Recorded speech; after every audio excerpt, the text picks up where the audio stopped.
रामायण। मैं काल हूं। श्री राम वन जाने के लिए तैयार हो चुके थे, लेकिन कोई भी उन्हें विदा करने को तैयार नहीं था। सभी उनके साथ जाना चाहते थे, पर सबसे बड़ी चिंता थी लक्ष्मण की मां सुमित्रा की। उनके पुत्र को तो वनवास नहीं मिला, फिर भला वो उसे वन क्यों जाने देती। पर जब श्री राम को पता चला कि मां सुमित्रा ने मुस्कुराते हुए लक्ष्मण को विदा किया है, तो उनकी दृष्टि में सुमित्रा का स्थान माताओं में सबसे ऊंचा हो गया। पर अब एक सबसे बड़ा संकट था सीता को समझाने का, जो कि राम को कठिन ही नहीं असंभव लग रहा था। सीता ने तो श्री राम के साथ चलने के लिए राजसी वेश त्याग कर गेरुए वस्त्र भी धारण कर लिए थे।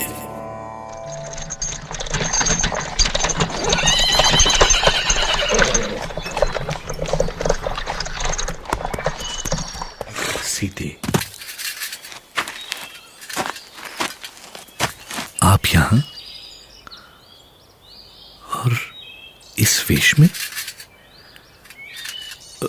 मैं कुछ समझा नहीं सीते।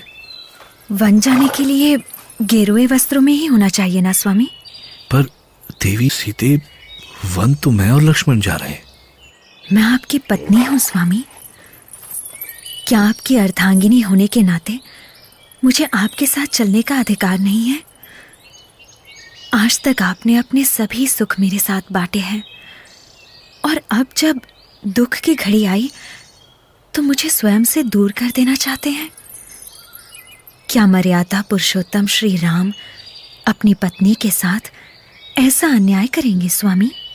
तुम मेरी पत्नी से पहले मिथिला की राजकुमारी हो सीते। तुम्हारे पिता ने तुम्हें कितने लाड प्यार से पाला है, कभी धरती पर पांव भी नहीं रखने दिया तुम्हें। भला उन्हें कैसा लगेगा जब वो ये जानेंगे कि उनकी फूल सी कोमल बेटी राजमहल के सारे सुखों को त्याग कर वनों में भटक रही है। पत्नी के लिए पति के साथ से बड़ा सुख और कौन सा हो सकता है स्वामी? आपके चरणों में स्थान पाने के लिए ही तो मैंने बरसों बरस व्रत किए हैं। पर वन भयानक राक्षस और जंगली जानवरों से भरा हुआ है सीते। आप साथ रहीं तो मुझे हर पल आप ही की चिंता सताती रहेगी। आपका एक एक कष्ट मेरे लिए सैकड़ों मृत्यु की पीड़ा जैसे होगा सीते। आपके चरणों में मुझे 100 मृत्यु भी आ जाएं स्वामी, तो भी मैं अपना जन्म सार्थक समझूंगी। मुझे लगेगा कि मुझे मेरा परम धाम मिल गया है। सीते, तो मुझे आज्ञा है ना स्वामी? मुझे भावनाओं में बहाकर मुझसे यह अनर्थ मत करवाओ सीते। और मेरी भावनाओं का क्या होगा स्वामी? आपको स्मरण है ना, विवाह के अंतिम फेरे में मैंने क्या कहा था? यदि मृत्यु आई तो मैं आपसे आगे बढ़कर उसका वरण करूंगी, और ये वचन कहकर मैंने 7वां फेरा लिया था। यदि आप ही साथ ना हुए तो मेरे उस वचन का क्या होगा? सीते, आप कुछ भी कहें स्वामी, मेरा निर्णय अटल है।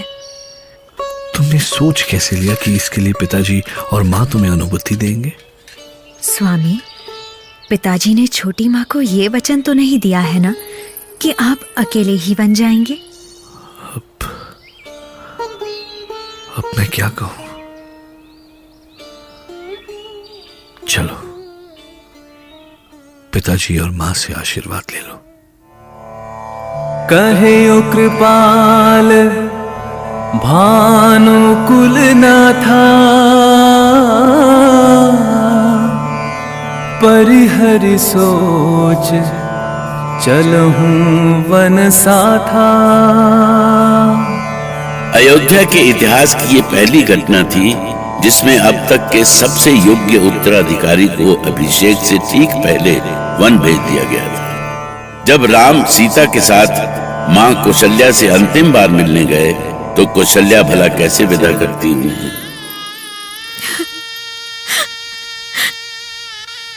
तुम्हारे बाद मुझे सहारा देने वाला कोई नहीं रह जाएगा राम, कोई भी नहीं। और अब तो बेटी सीता और लक्ष्मण भी मुझे छोड़कर जा रहे हैं। धैर्य रखो माँ, जो कुछ भी हो रहा है उसमें सबका हित है। यदि यही हित है तो मुझे नहीं चाहिए ऐसा हित।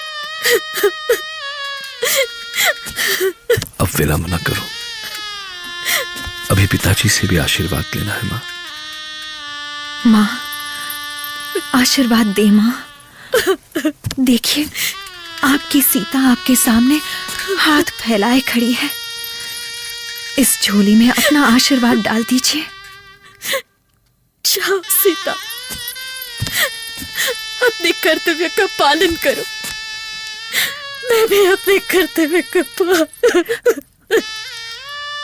आपकी आंखों में आंसू शोभा नहीं दे रहे माँ। ये आंसू हमें अधीर कर रहे हैं, इन्हें रोक लीजिए माँ। कहीं ऐसा ना हो कि माँ के ये आंसू सब कुछ बहा ले जाए। रोक लीजिए इन्हें, रोक लीजिए।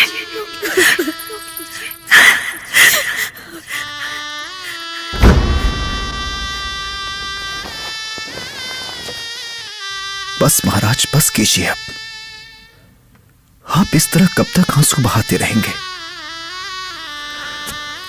अब तो जो होना था हो चुका है। इस सब का अपराधी मैं ही हूं सुमंत, मैं ही हूं। आज मुझे स्वर्ण कुमार की याद आ रही है। उसी ऋषि कुमार के अंधे माता पिता के श्राप का फल भोग रहा हूं। कैसा श्राप महाराज?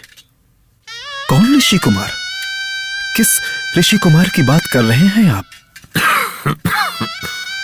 ये मेरे युवा अवस्था की घटना है सुमंत। मैं शिकार के लिए निकला था।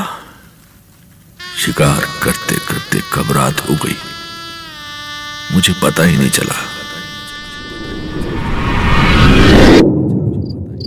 लगता है अब कोई शिकार नहीं मिलेगा।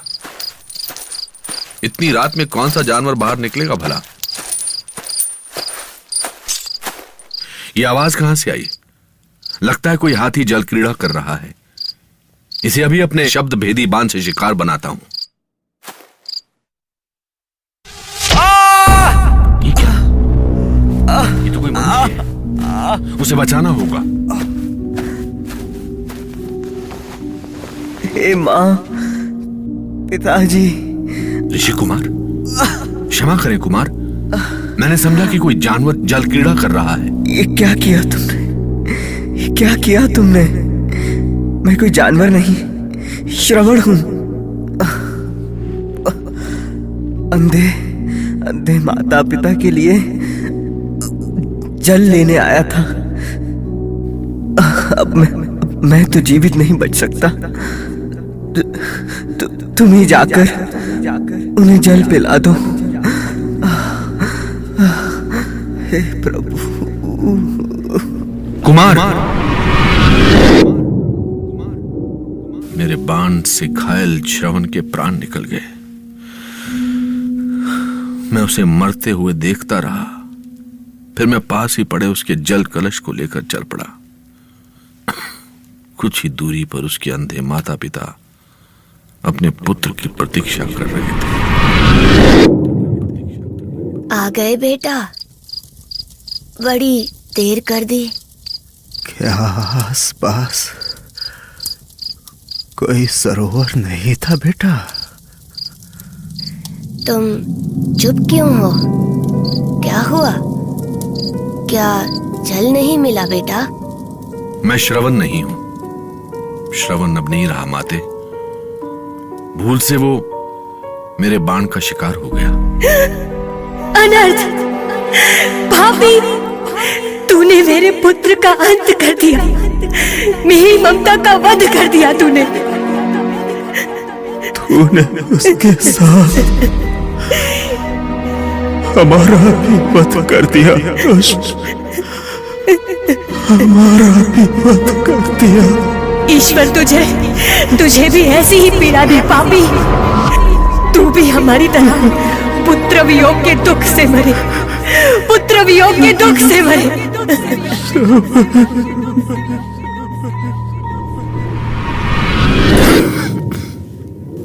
आज मैं वो दुख भोग रहा हूं सुमंत, वही दुख भोग रहा हूं। महाराज, पिताश्री, हमें आशीर्वाद दीजिए पिताश्री। राम, जिस मुख से मैंने अपने ही पुत्र को वन जाने का अभिशाप दिया, उसी मुख से अब आशीर्वाद कैसे दे सकता हूं पुत्र? पिताश्री, जो कुछ भी हुआ मान लीजिए कि वो विधि का विधान था, और आशीर्वाद देकर मेरा मार्ग प्रशस्त कीजिए। कोई बात नहीं पिताश्री, आपको तो याद होगा जब मैं बहुत छोटा था तब शायद आप मुझसे घंटों बातें करते होंगे। मुझे तो तब बोलना भी नहीं आता होगा, फिर मैं उत्तर कैसे देता? पर आप मेरे मौन को ही मेरा उत्तर मानकर बातें करते जाते थे। आज मैं भी आपके मौन को ही आपका आशीर्वाद मानकर प्रस्थान कर रहा हूं। मेरा प्रणाम स्वीकार करें पिताश्री, मुझे आशीर्वाद दें। राम, लक्ष्मण और सीता को विदा करते हुए महाराज दशरथ की चेतना खो गई। वो उस स्थिति में नहीं थे कि अपने पुत्रों और पुत्र वधू को आशीर्वाद दे सके। महल के बाहर सैकड़ों लोग राम की प्रतीक्षा में खड़े थे। अयोध्या की स्त्रियां राम को वन जाते देखने के लिए राजमार्गों पर निकल पड़ी थीं।